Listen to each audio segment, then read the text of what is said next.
Hello bachcho, let's read this question. The question says, if the measure of one of the angles of a triangle is 130 degrees, then the angle between the bisectors of the other two angles is.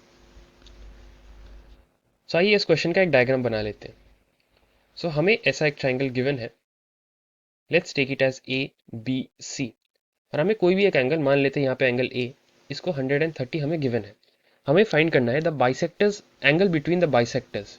तो मान लेते हैं ये दोनों है हमारे पास bisectors of these angles.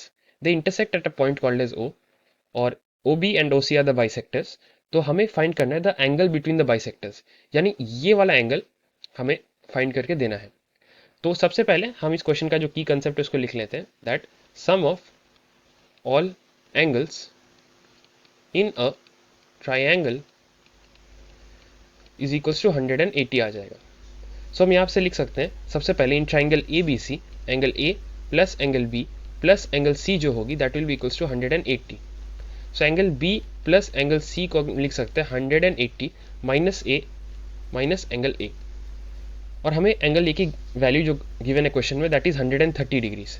तो अगर हम यहाँ से पुट करें हमारे पास आएगी angle B plus angle C की जो वैल्यू आएगी वो आएगी 180 माइनस 130 that is equals to 50 degrees आ जाएगी. Let's take this as equation 1. Also हमें गिवन है कि ओ बी और ओ सी जो है they are bisectors of angle B and angle C. So हम कह सकते हैं एंगल ओ बी सी जो है that will be equals to half of angle B. Similarly हम बोल सकते हैं एंगल ओ सी बी जो है that is equals to half of angle सी.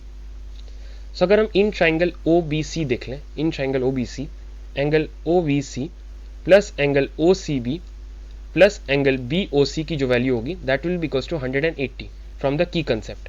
तो एंगल ओ बी सी और ओ सी बी की वैल्यू हम यहाँ से पुट कर देते हैं जो आएगी angle B by 2 and angle C by 2 respectively.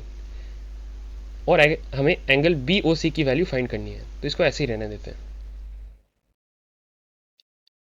सो यहाँ पे हमारे पास आ जाएगा angle B plus angle C divided by 2 plus angle B O C is equals to 180 degrees. तो अगर हम यहाँ से देखें angle B plus C from equation 1, side में लिख लेता हूँ, फ्रॉम इक्वेशन 1 हम कह सकते हैं कि एंगल बी प्लस सी जो आएगा वो आएगा 50 डिग्रीज. तो यहाँ पे आ जाएगा angle B O C will be equals to 180 minus of 50 by 2. So यहाँ पे आ जाएगा हमारे पास 180 minus 25 which is equals to 155 degrees. So अगर इस क्वेश्चन का हम आंसर देख लें then the angle between the bisectors of the other two angles यानी एंगल बी ओ सी उसकी वैल्यू हम फाइंड कर सकते हैं. It is coming as 155 degrees. तो यहाँ पे आंसर हो जाएगा हमारे पास 155 degrees. So the final answer to this question is 155 degrees. Hope you have understood it well. Best of luck. Thank you.